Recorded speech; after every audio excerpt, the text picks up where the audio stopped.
शिव जी की पूजन वही स्वीकार है जिस पूजन में थोड़ी सी कमी रह जाए। पूजा की थाली लगाकर पशुपति व्रत करने के लिए तुम मंदिर में गए, पूजा की थाली लगाकर तुम शंकर जी के मंदिर में पूजन करने के लिए गए, 16 सोमवार की पूजन कर रहे थे, संकट सोमवार की पूजन कर रहे थे, सोमवार का पूजन कर रहे थे, प्रदोष का पूजन कर रहे थे, सोमवार की अष्टमी का पूजन कर रहे थे, शिवरात्रि का पूजन कर रहे थे, सावन महीने का पूजन कर रहे थे।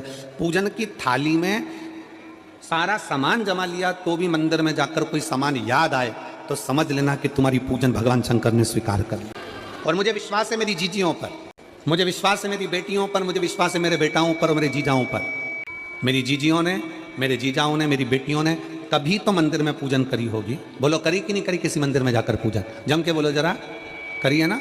और आपकी पूजन की थाली में, आपके पूजन की थाली में कुछ ना कुछ कमी तो रही होगी ना। कभी माचिस रह गई, कभी दिया रह गया, कभी अगरबत्ती रह गई, कभी कंकु लाए थे कंकु रह गया, कभी चंदन रह गया, कभी कोई जनेऊ रह गया, कभी सुपारी रह गई, कभी कोई प्रसाद रह गया।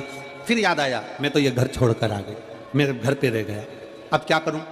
शंकर जी की कथा कहती है कि शिव उपासना में अगर तुम्हारी थोड़ी सी कमी रह जाए, समझ लेना कि शंकर जी ने तुम्हारी उपासना को स्वीकार कर लिया। और यह केवल तुमसे ही मतलब नहीं है, केवल आपसे मतलब नहीं है कि आपकी पूजन में ही उपासना में कमी रह जाए। ये शंकर भगवान का वर है, ये शिव जी का वर है। किसको? भगवान नारायण को। जिस समय पर नारायण ने संकल्प लिया था कि सावन के महीने में 108 कमल के पुष्प रोज समर्पित करूंगा। सुनिए कथा सबने, 108 कमल के पुष्प भगवान नारायण ने संकल्प लिया कि मैं भगवान को रोज दूंगा।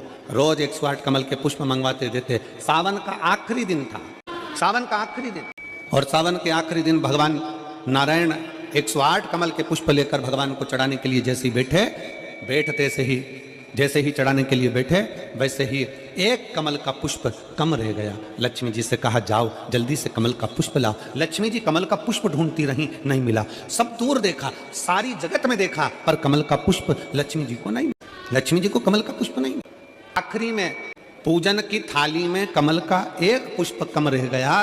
भगवान नारायण ने अपना आंख निकालकर भगवान शंकर को समर्पित कर दी। क्या निकालकर समर्पित करी? अपनी एक आंख। और जब भगवान ने अपनी एक आंख निकालकर भगवान को समर्पित करी, उस दिन का नियम है आज तक, अगर पूजन की थाली में कोई कमी रह जाती है, पूजन में कोई कमी रह जाती है, तो एक आंख मतलब आखा चावल। आखा चावल जानते हो आप लोग? जम के बोलो जरा। आखा मतलब पूरा। हम आंख तो भगवान को नहीं दे पा रहे इस संसार सागर में, कलिकाल में। एक आंख के बराबर आखा चावल, एक आखा चावल पूरी पूजन होने के बाद शंकर जी को समर्पित कर दो। शिव भगवान नारायण की आंख के बराबर उसको स्वीकार कर लो।